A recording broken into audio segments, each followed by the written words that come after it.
Aujourd'hui, je vous propose 5 applications pour rendre votre petite entreprise ou votre école plus efficace ou être en ordre du point de vue légal. 5 applications qu'on a créées dans Power Apps, donc dans l'environnement Microsoft. On appelle ça des CreApps, oui, parce que Creacity application. 5 applications donc qu'on a créées grâce à vous, grâce à vos demandes, grâce aux besoins qu'on a entendus ici et là, qu'on a mis ensemble dans 5 applications qu'on a aussi super documentées pour que vous puissiez vous-même les modifier, les adapter. Et donc c'est un produit qu'on vous propose, oui certes, mais aussi avec de l'accompagnement, aussi avec de la documentation, aussi avec le moyen d'apprendre quelque chose. Bonjour, je m'appelle Vince et bienvenue sur Creacity.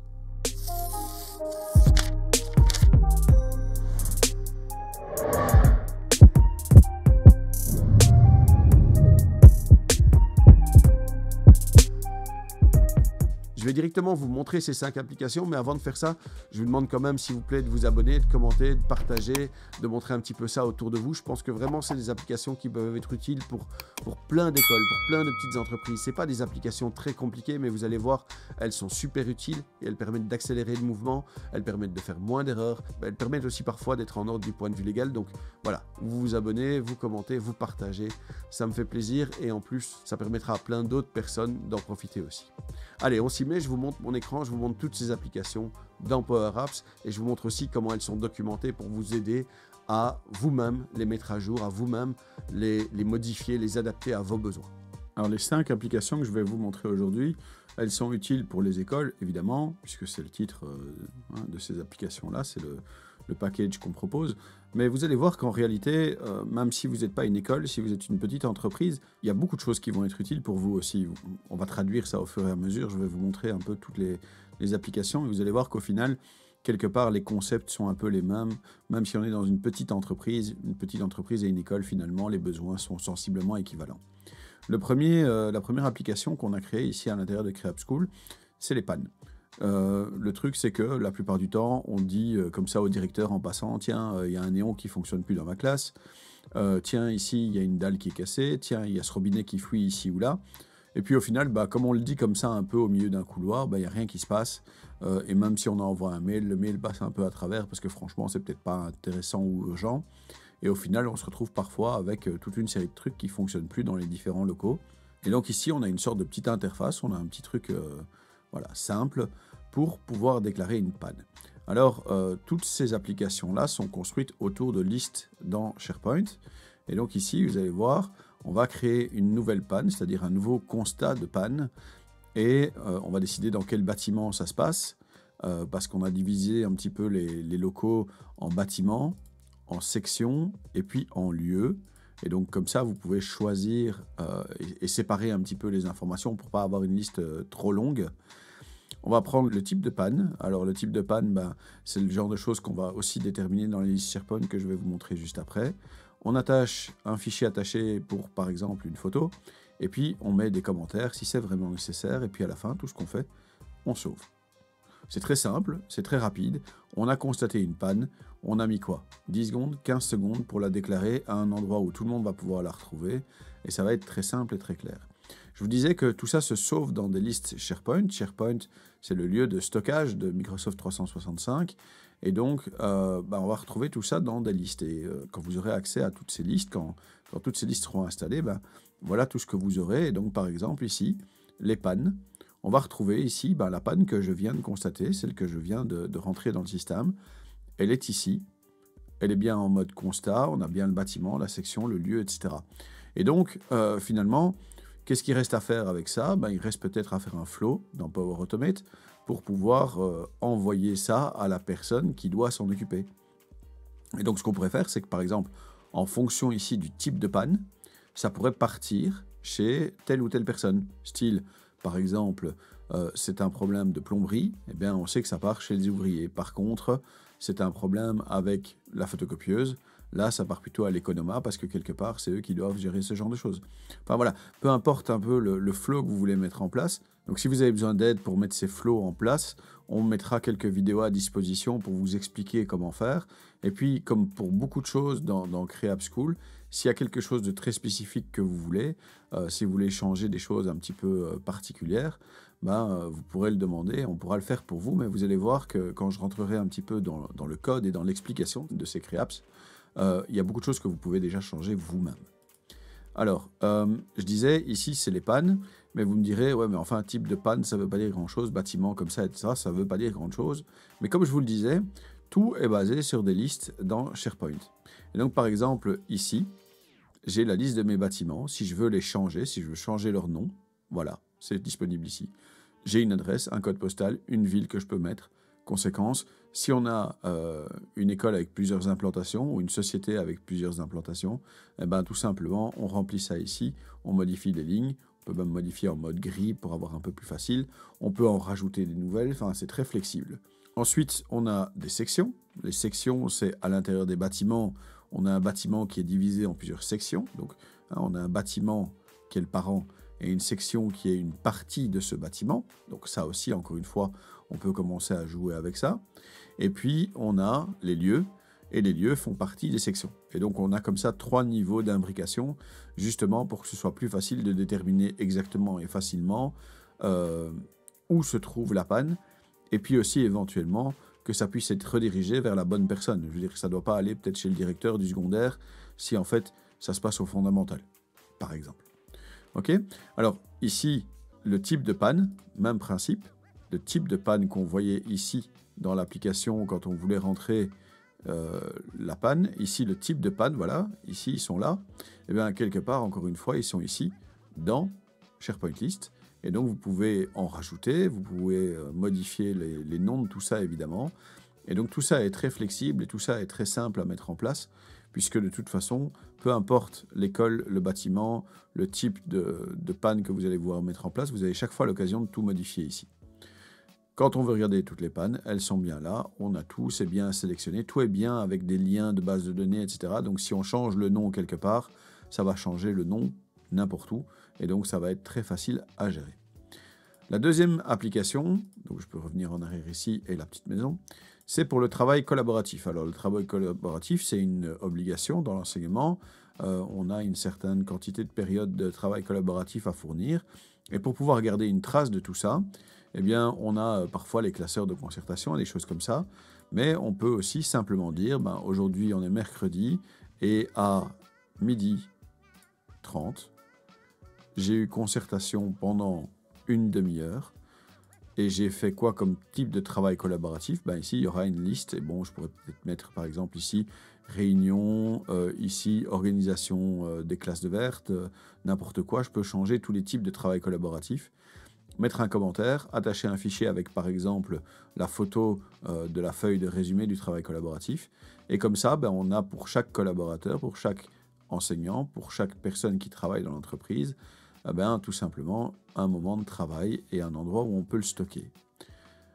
Même principe ici au niveau des prestations. On a dans les écoles et parfois aussi dans les entreprises des gens qui font des prestations à certains moments, des prestations qu'il va falloir refacturer ou des prestations qu'il va falloir payer aux personnes qui les font. Par exemple, dans l'enseignement, on sait bien qu'il y a des moments de surveillance qui sont hors du temps scolaire et qui sont rémunérés. Et donc, ici, tout simplement, moi, cet après-midi, par exemple, je vais faire la garderie à l'école de 12h30 jusqu'à, mettons, 14h30, ce qui veut dire que j'ai 2 heures de garderie. À quelle date ? Ici, le 11, il faut bien appuyer sur OK. Donc, on a fait 2 heures de prestation. Quel type de prestation ? Encore une fois, ça fait partie de ces choses que vous allez pouvoir modifier ici dans les types de prestations, presta-type. Okay, donc, on a bien ici la liste des prestations. Et ici, vous pouvez choisir les prestations. Vos collaborateurs peuvent choisir le type de prestation. Dans quel bâtiment, dans quelle section, dans quel lieu. Et donc, on a tout ça ici. Et tout ça fait partie de la grande liste SharePoint. Et quand je sauve donc ceci, je vais pouvoir l'avoir. Moi, je ne vois que mes prestations à moi. Mais le responsable, la personne qui doit s'occuper ensuite, par exemple, de payer ces prestations, elle vient ici. et elle a la liste de toutes les prestations de toutes les personnes par date, etc. avec la possibilité éventuellement de filtrer tout ce qu'il faut pour à un moment ou l'autre payer les personnes de ce bâtiment-là pendant telle période, et on peut faire des petits calculs avec ça. On peut même sortir un fichier CSV pour aller dans Excel si on veut vraiment, mais en réalité, ce n'est pas tout à fait nécessaire. On peut faire beaucoup de choses ici à l'intérieur de SharePoint même. Là, encore une fois, si vous avez des besoins précis en termes de sortie, que vous voulez vraiment faire des choses particulières, on vous expliquera comment faire dans la documentation, mais vous pourrez aussi demander de l'aide si vous voulez faire des choses un peu pointues. Toujours dans le principe de garder des traces et d'être en ordre avec le côté légal de votre activité, vous avez aussi l'obligation de garder une trace de vos formations individuelles. Et donc ici, on va pouvoir rentrer par exemple que ce week-end, voilà, le 14 janvier, à 10 h, j'ai une formation de type F4, mais encore une fois, ça se change ici au niveau des types de formation. Voilà, format type, hop, voilà, on peut aller changer ça là. Type de formation avec tel organisme, c'est le titre de la formation, une petite description, je sauve, et j'ai mon plan de formation individuel qui reste en mémoire ici, mais qui reste aussi du point de vue de l'institution dans la liste des formations que tout le monde a rentrées. Et donc, au final, on a la possibilité de voir par personne quelle formation a été faite pendant telle ou telle période. Et une dernière obligation légale là qu'on va essayer de régler, c'est les photocopies. Pourquoi les photocopies? Parce que dans les écoles, en tout cas, on doit pouvoir justifier aux parents le tarif qu'on leur demande pour les photocopies. C'est-à-dire qu'on a demandé toute une série de frais aux parents, on leur demande de payer certaines choses, et il faut qu'on puisse justifier ça. Et commencer à la fin de l'année à compter chaque photocopie que chaque prof a donnée, c'est juste pas possible. Alors il y a pas mal d'écoles qui ont mis en place un système dans lequel il y a une personne qui s'occupe de faire toutes les photocopies. Il y a un endroit qui est réservé aux photocopies de toute l'école, et donc on doit envoyer ces photocopies à l'avance. Et quand les photocopies sont terminées, on peut aller les retirer, et on peut aller comme ça dans les classes après distribuer les photocopies qu'on a demandées. Et donc ici, il y a un formulaire de demande de photocopie où on va pouvoir sélectionner la classe. Alors, ce qui est pas mal avec cette histoire, c'est que la classe, vous pouvez la rentrer à la main vous-même, vous pouvez rentrer la liste de vos classes vous-même, mais il y aura aussi une possibilité d'utiliser ici, toujours avec SharePoint et avec une petite automatisation, le fait de télécharger toutes les classes automatiquement dans le système, histoire que si les classes changent, si les classes sont modifiées, s'il y a des nouvelles classes qui s'ajoutent, eh bien, il ne faille pas chaque fois revenir ici dans la liste des classes pour pouvoir y arriver. Mais ici, on a une liste de classes déjà que vous pouvez remplir à la main. Et si vous voulez aller plus loin que ça, encore une fois, il y a la possibilité de le faire. Et donc ici, on sélectionne une classe. On dit quand on aura besoin de ces photocopies. Donc j'en aurai besoin pour lundi à 8h30. Il y a 21 élèves, il y a 5 pages, c'est en A4, oui, et ça c'est des choix par défaut pour éviter les gaspillages. Donc ici c'est bien de l'A4, c'est bien du recto verso, on peut choisir ou pas la couleur, mais bon voilà, on peut mettre des flux en place pour autoriser ou pas ce genre de copie, justement pour éviter les gaspillages. Et puis on peut même choisir ici au niveau de la finition ce qu'on veut. Donc admettons ici je veux qu'il y ait une agrafe. Okay.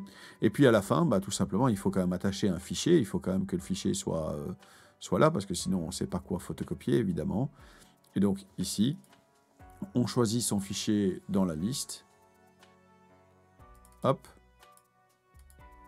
Le fichier est sauvé, il ne faut pas s'inquiéter si c'est non enregistré pour l'instant, mais au moment où je vais sauver ça, voilà, le fichier est parti, la demande a été envoyée, 5 pages, 21 copies pour la classe numéro 1, à valoir pour le 16 janvier à 8h30. Et donc, on va pouvoir avoir aussi un suivi de ce travail, de ce job.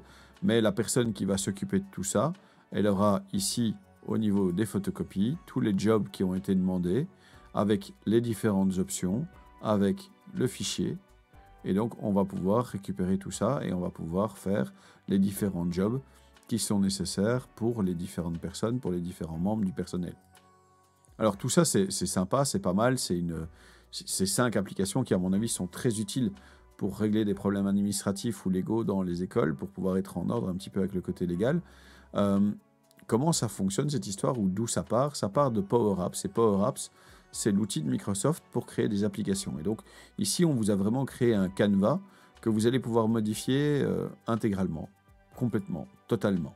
Donc on vous propose les 5 applications, mais derrière, vous en faites ce que vous voulez. C'est-à-dire que vous pouvez aller modifier tout ce que vous avez envie là-dedans. Il y a une documentation qui est assez solide, qui explique chacune des applications et comment est-ce qu'elles ont été construites. Mais voilà, par exemple, un petit exemple de choses qui sont très très simples à modifier parce qu'on a mis ça en place pour que justement chaque école puisse en faire un petit peu son propre outil. C'est que ici, on a une série d'options pour les couleurs, les heures, tout en réalité. Et donc ici, si je veux changer la couleur principale de mon application pour la mettre aux couleurs de mon école, eh bien j'ai qu'à changer ici les différents codes de couleurs pour que toute l'application se mette à jour automatiquement. Si je veux changer le font, c'est pas un problème. La taille, c'est pas un problème. Tout, il y a moyen de tout changer. Ici, par exemple, pourquoi est-ce qu'on a mis ceci? Parce que dans la plupart des écoles, des prestations jusqu'à 19 heures, ça n'existe pas. Donc, vous auriez peut-être envie d'enlever ce 19 de la liste des heures qui sont possibles. Peut-être que vous fonctionnez uniquement par quart d'heure. Alors, pour simplifier ça, qu'est-ce qu'on va faire? On va enlever 5 et 10 et on va garder, par exemple, 0, 15, 30 et 45. Tout est possible. On peut même changer ici pour avoir toutes les minutes. Il suffit de décommenter ça. Donc, on enlève les 2 barres obliques et on les met ici. Et tout d'un coup, on a toutes les minutes qui sont disponibles pour aller vraiment dans un haut niveau de précision. Donc, encore une fois, l'objectif de cette histoire, c'est d'être malléable, flexible, d'être utile pour les différentes écoles et même pour les petites entreprises. Parce qu'encore une fois, je pense que quasiment tout ce qui est ici doit pouvoir être utile aussi aux petites entreprises qui veulent améliorer leur processus. Et donc, on se retrouve ici avec des applications qui sont, de mon point de vue, des applications pédagogiques personnalisables.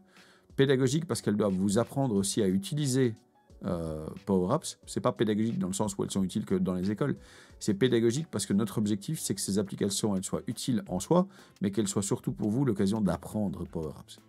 Et puis, on aura de toute façon la possibilité de vous aider, de faire l'installation pour vous si c'est nécessaire, même si normalement il y a un petit script qui a été créé et qui est très facile, qui va tout installer pour vous. Si vous n'avez jamais joué avec ce genre de script en PowerShell, il y a de la documentation pour vous aider. Mais si vous n'êtes vraiment pas à votre aise, on peut faire l'installation pour vous. Et en quelques heures, vous êtes parti. Vous modifiez juste les quelques petites listes qu'il faut modifier ici, au niveau des noms pour un peu personnaliser l'application, au niveau des statuts des pannes, des types de pannes, etc. Et hop, vous êtes parti et votre application, tous les gens de votre écosystème 365 vont pouvoir l'utiliser. Donc c'est vraiment une application interne, ce n'est pas une application que vous allez pouvoir mettre sur l'App Store d'iOS ou du Play Store. C'est une application qui va être utile à votre équipe, qui va pouvoir envoyer des données sur votre espace 365. Tout reste privé, tout reste limité à ce que votre environnement 365 propose. Et donc, vous avez une possibilité qui, de mon point de vue, est assez unique de régler pas mal de problèmes administratifs et d'être à peu près en ordre avec la loi. Alors, ces applications, on en pense quoi? Je sais par exemple que l'application des photocopies, elle est très centrée sur l'école et sur l'obligation légale qu'ont les écoles de montrer les frais qu'ils ont par rapport aux élèves pour pas que les parents payent trop, etc. Donc, je sais que certaines applications sont plus ciblées, mais n'empêche, qu'est-ce que vous en pensez? Qu'est-ce que vous pourriez en retirer? Comment est-ce que vous les modifieriez?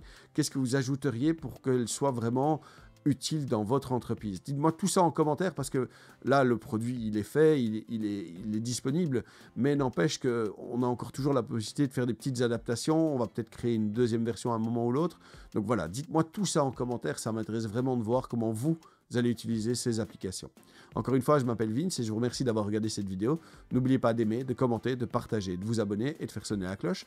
Soyez sympa dans les commentaires parce que les trolls, c'est uniquement chouette quand ça danse, ça chante ou ça fait des câlins. Puissons-nous nous revoir bientôt. Merci et au revoir.